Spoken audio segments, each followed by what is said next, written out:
Hola, ¿qué tal? Bienvenidos a Foro Médico, otra edición más de este programa que pretende llevar información útil en materia de salud a sus hogares. Hoy estamos en compañía de un foro de lujo realmente, como siempre en Foro Médico, vuelvo a reiterar, agradezco infinitamente a todos los profesionales que nos conceden su valiosísimo tiempo para compartir tanto conocimiento. Hoy nos acompaña el doctor Jorge Jara Llor, especialista en endocrinología clínica médica y medicina nuclear. Él es profesor doctor de la Facultad de Ciencias Médicas de la Universidad Nacional de Asunción. ¿Qué tal, doctor? Bienvenido. Bien, muchas gracias. Una vez más, un privilegio estar contigo y con la audiencia, los televidentes. Y estamos más que encantados de poder compartir conocimientos modernos sobre esta patología que vamos a hablar. Así es, todavía no anuncié el tema, ya lo voy a anunciar. También nos acompaña el profesor doctor Roberto Corbeta, él es cirujano de la Facultad de Ciencias Médicas. Digo bien. ¿Qué tal, doctor? Bienvenido. Muchas gracias por la invitación y vamos a tratar de dar conocimientos sobre lo que tenemos con respecto a la patología que usted nos va a solicitar. Así es, vamos a hablar hoy de cáncer de tiroides. Realmente un tema que no nos gusta abordar muchas veces, el tema cáncer, sobre todo cuando tuvimos gente en la familia que falleció de ese problema y sin embargo es cuanto más tenemos que ahondar en él. Así que vamos a hablar del cáncer de tiroides. Parece ser un cáncer no muy común, pero ya los profesionales nos van a iluminar en relación al tema, ¿verdad, doctor? Sí, el cáncer de tiroides es una patología que hace 20 o 30 años no era tan desarrollada, digamos, en los conocimientos y en la forma de tratar que hoy día tenemos. ¿Por qué? Porque el cáncer de tiroides tenía una baja prevalencia, era 0,3%. Hoy día tenemos 3 a 5%, subió 10 veces más. Entonces, la prevalencia del cáncer de tiroides ha aumentado por diversos factores. Uno, el factor ambiental, otro es el factor genético, otro es el factor de yodo, otro es el factor de radiación previa sobre la glándula tiroides o sobre el cuerpo en general que haya recibido. Y otros factores que son familiares, hereditarios. Hay tipos de cánceres, hay 5 tipos de cánceres, hay 2 que son diferenciados y 3 que no son. El papilar, el folicular, el de las células de Hurtle, el medular y el anaplásico.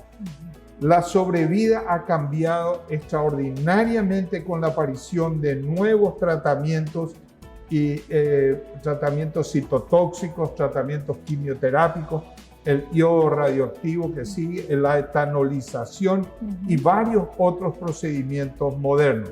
Pero la cirugía de la cual nos va a hablar el profesor es un procedimiento más que importante y necesario. Digamos, entre los factores de riesgo habló el doctor de la radiación. ¿Cómo podríamos explicar ese factor de riesgo, doctor Corbeta, antes de entrar a su especialidad? Sí, la radiación sobre todo es bastante frecuente que produzca los cánceres de tipo papilar y también folicular. Pero quiero agregar algo a lo que él dijo. Sí, por favor. Aumentaron los casos, porque aumentaron los casos de diagnóstico. Ya. Ahora existen métodos de diagnóstico que nosotros no teníamos. Por ejemplo, no solamente la parte clínica que siempre tuvimos como método de diagnóstico, sino ahora se agregó la punción con aguja fina, la clasificación de Bethesda y por supuesto la ecografía que nos muestra nódulos hasta los más pequeños. A todo lo que él dijo, que se sumó radiaciones, etcétera, etcétera, se suma también los métodos diagnósticos que son mucho más precisos y que muchas veces hacen que nosotros, los cirujanos, tengamos que recurrir a los endocrinólogos, que ellos curan sin necesidad de cirugía. Trabajan en equipo, obviamente. Sí, siempre se debe trabajar en equipo en medicina. Porque depende también del tamaño del nódulo, porque si el tamaño es muy pequeño, incluso puede ser solamente observado o ser tratado, como él dijo, con etanol o con yodo radioactivo, y el paciente no va a cirugía, porque nadie quiere ir a cirugía. ¿Sería la última etapa la cirugía? Digamos, cuando ya los demás tratamientos como que no dieron resultado. Sí, es que vamos a hablar del cáncer. Sí. No es la última etapa si podemos solucionar desde el punto de vista con yodo radioactivo o con etanol, pero los casos que se nos presentan acá en el Paraguay, sobre todo en el Hospital de Clínica donde yo estoy, son ya bocios muy grandes. O sea que nosotros nos encontramos ya con, probablemente por la falta de educación de la gente, en salud pública sobre todo, Sí. en donde hace que ellos se presenten con bocios gigantescos. Totalmente. Y son más gente del interior. Guarda relación con el nivel social también, ¿no? Guarda relación con el nivel social. Anteriormente, como dijo el doctor Harajord, el bocio endémico por carencia de yodo, que eso fue superando salio y salazar, pero aparecieron más casos de cáncer. Entonces, el trabajo del endocrinólogo es muy importante porque muchas veces uno puede evitar la cirugía a través de los tratamientos que ellos pueden hacerlo a través de... Ya. Entonces, dos temas, método diagnóstico y tratamiento. Eso podría evitar el llegar a la cirugía o que se complique el cuadro, ¿no? Bueno, depende de la estadificación. Nosotros cuando hablamos de cáncer de tiroides, el cáncer de tiroides es una patología. ¿Cuándo se detecta? Porque el nódulo con que viene el paciente lo detectamos o porque el paciente nos dice que le creció algo en la tiroides y él pudo palpar, o alguien, un médico, un clínico o cualquier médico detectó palpándolo, nos envía a nosotros y nosotros le hacemos la ecografía y vemos la característica del nódulo. Hay características que son no sospechosas y hay características sospechosas por ecografía. ¿Cuáles son las características sospechosas? Que un nódulo sea irregular, que sea mayor de 1 centímetro, entre 1, 4 o más centímetros, que tenga calcificaciones en su interior, que sea hipoecogénico y que sea un tumor invasivo, que quiera pasar los límites de la tiroides. ¿Esto se ve todo en la ecografía? Se ve todo en la ecografía. La ecografía es un método extraordinario que nos permite medir el nódulo, ver el flujo interno por el Doppler y hacer la punción biopsia. La punción biopsia es un método casi incruento. Nosotros le hacemos una pequeña anestesia y entramos con una aguja, guiado por la ecografía, sacamos las células, ponemos en láminas de vidrio, fijamos con alcohol y mandamos al anatomopatólogo. El anatomopatólogo tiene una clasificación de 6 ítems que son los 6 graduaciones de Bethesda, donde 0 y 1 prácticamente son benignos y el 2 también. Pero el 1 es material insuficiente, el 2 es un quiste, por ejemplo. Es un material benigno o unas células que son absolutamente benignas. Pero el 3 y el 4 ya son sospechosas de que pudieran ser células malignas. Tienen un 40 a 50%. El Bethesda 5 ya alcanza el 75%. Y el Bethesda 6 alcanza el 100% de probabilidad de un cáncer diferenciado. Ya. Hay un problema en la punción que es el carcinoma papilar, donde las células del extendido, las células que son del carcinoma papilar, y del adenoma papilar son exactamente iguales. Por lo tanto, no puede ser diagnosticado por la punción. Por ello, la punción tiene esa pequeña dificultad. Ya, vamos a hablar también de la sintomatología, porque es muy importante para poner en contexto también a la audiencia dónde está ubicado la tiroides, cómo pueden ellos sentir quizás una molestia. Vamos a hablar de los antecedentes familiares que también son muy importantes. Todo eso me permiten luego de la primera pausa comercial que vamos a establecer, ¿sí? En el siguiente bloque vamos a estar conversando ya de todo esto. Quiero agradecer a Bioethic Pharma, Calidad de Innovación, por apoyar este segmento. Vamos al corte brevísimo y volvemos enseguida.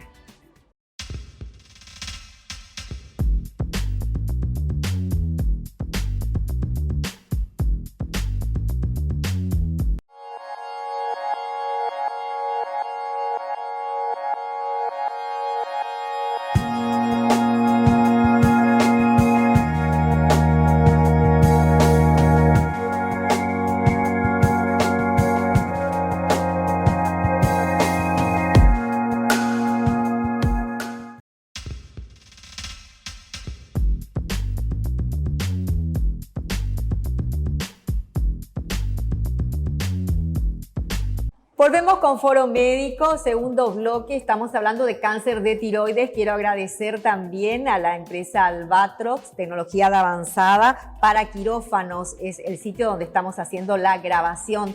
Bueno, y hablando del cáncer de tiroides, decía yo en el bloque anterior sobre los síntomas, porque me decía usted de que son nódulos muy pequeñitos. Sí. Y así como usted lo describió, doctor, y doctor Corbetta también, es casi imperceptible, podría ser al tacto incluso, o algún tipo de molestia. ¿Podría dar molestia? ¿No podría dar molestia? ¿Cómo yo me doy cuenta que estoy teniendo un problema a nivel de la tiroides? Los nódulos de la tiroides se caracterizan por su crecimiento lento.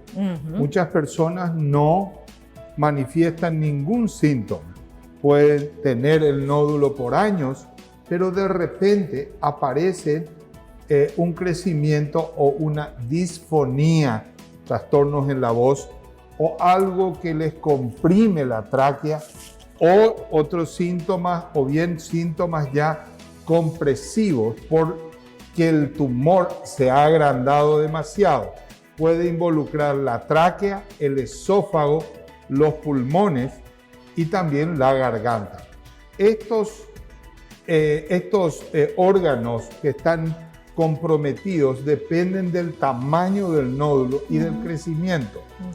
En los estadios iniciales, solamente algunos médicos son capaces de detectarlo por medio de la ecografía.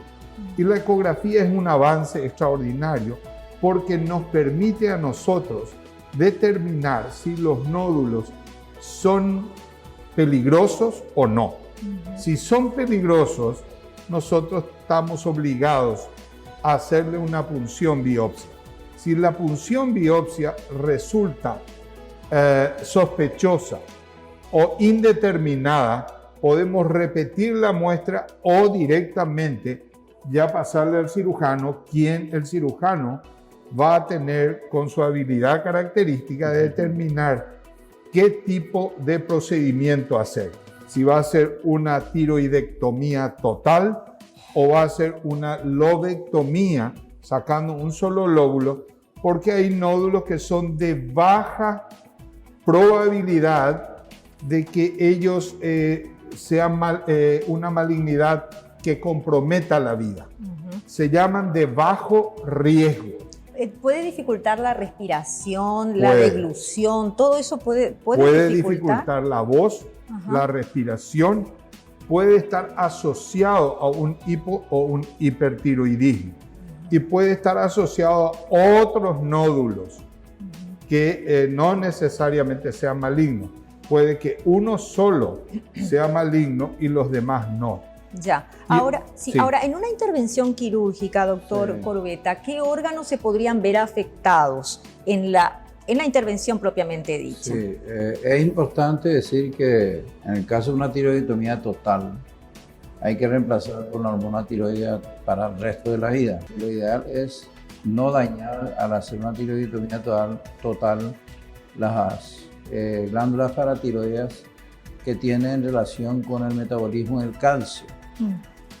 Y pueden llegar a producir una disminución del calcio en sangre, y esa disminución del calcio en sangre actual a nivel del sistema nervioso central llega a producir parestesia, puede producir trismus, que se contraen los músculos de la cara, puede ser que se contraigan mano de partera, se contraen los músculos de la mano. Bueno, ese es el caso en que el daño que se puede causar. Además, algo muy importante, que hay un nervio que se llama nervio recurrente. El nervio recurrente es una rama del nervio vago a ambos lados, que en el lado izquierdo recurre en el arco aórtico y en el lado derecho alrededor de la arteria subclavia, y eso van al costado. Acá lo importante, lo anterior olvídense, van al costado de la tiroides. En caso de que uno lesione un nervio, probablemente el paciente se va a quedar con disfonía para el resto de su vida. Si uno lesiona los dos, probablemente se van a cerrar las cuerdas vocales y ese paciente va a necesitar traqueotomía para el resto de su vida. Por eso es que es muy importante que la persona que opere una tiroides tenga mucha experiencia. Sobre todo, y además también otra de las complicaciones es la hemorragia, porque nosotros tenemos muchos vasos, como la tiroides superior, la tiroides inferior, los pedículos venosos. Entonces se puede producir en el postoperatorio, sobre todo en los pacientes hipertensos, pueden producirse hemorragias, y esas hemorragias pueden ser peligrosas. ¿Cuál es el tamaño de tiroides más grande o de mayor volumen que usted ha extirpado, se puede decir? Sí, 30 centímetros tenía de longitud y un espesor, pongamos, de 8 centímetros. Esos son ya bocios gigantes. Ahora, hay que aclarar una cosa. Los bocios gigantes generalmente son benignos. ¿Por qué? Eso es importante porque mucha gente se asusta, doctor, también. ¿Por qué son benignos? Porque pueden ser también malignos. Claro. Pueden tener nódulos malignos dentro del bocio, que es enorme. Pero la tráquea, el nervio recurrente, el esófago, se van adaptando al crecimiento lento que ocurre en los bocios que son benignos. En cambio, en el cáncer, el crecimiento es mucho más rápido, y lo que había dicho el profesor Harajord, la disfonía aparece más rápido, los trastornos compresivos, es decir, incluso dificultad para tragar y otras dificultades. Y entonces, por ejemplo, habías preguntado sobre síntomas. Sí. Si uno tiene un bocio con síntomas compresivos, debe sospechar del cáncer. Por más grande que sea, si no tiene síntomas compresivos. ¿Compresivos qué significa? ¿Podemos explicar bien qué significa? Compresivo. Síntoma compresivo es cuando involucra no solo a la tiroides, sino otras estructuras, como la tráquea, no puede respirar bien, o el esófago, o el pulmón, o los vasos sanguíneos del cuello. Toda la estructura del cuello está muy comprimida. Mira que todo en el cuello pasan vasos, arterias, nervios y pasan músculos. Entonces, toda la estructura del cuello puede ser comprimida por el compromiso de ese tumor. Mira, ¿hay franjas etarias más comprometidas que otras para este tipo de enfermedades? Sí hay. El papilar suele ser en los jóvenes, el folicular suele ser en personas de más edad, los medulares, que son los que son heredofamiliares por el gen proto-ontogen, que es un gen que puede incluso descubrirse en familiares y prevenir que ese paciente tenga un carcinoma medular. El carcinoma medular, que a diferencia del folicular y el papilar, se produce a expensas de las células, no de las células foliculares, sino de las células C, que producen calcitonina. Por eso es que nosotros, cuando tenemos un bocio y vamos a estudiarlo, siempre pedimos calcio. La calcitonina tiene un efecto contrario al de la hormona paratiroidea. O sea, la calcitonina, ¿qué hace? La calcitonina hace que se adhiera el calcio al hueso y el hueso se vuelva más sólido. En cambio, en el caso de la paratiroides, al aumentar o al disminuir el funcionamiento de la hormona paratiroides, lógicamente se disminuye también la cantidad de calcio en el sangre y con todos los síntomas que ya te había citado anteriormente. Pero el medular es un cáncer que ya está comprendido dentro de los indiferenciados, al igual que el carcinoma anaplásico. Ya. El carcinoma anaplásico, que prácticamente es letal en casi más del 90%. Bueno, luego de la pausa vamos a hablar un poquito también de la predisposición hereditaria, algo muy importante, sí, cómo no, y de la prevención, porque cuando se habla de cáncer no se habla mucho de la prevención. Solamente se habla de la prevención en los hábitos, el estilo de vida, obviamente que está comprometido con otras enfermedades como hipertensión, diabetes y un montón de enfermedades crónicas que no dejan de ser menos peligrosas que el cáncer. Sí, sí. Pero me refiero que hay otro tipo de prevención que se hace también en Paraguay, me dijo el doctor, así que vamos a hablar luego de la pausa. También quiero recordarles que estamos en redes sociales, pueden encontrarnos en Facebook y también en Instagram, Educanal PY. Vamos a la pausa y volvemos enseguida.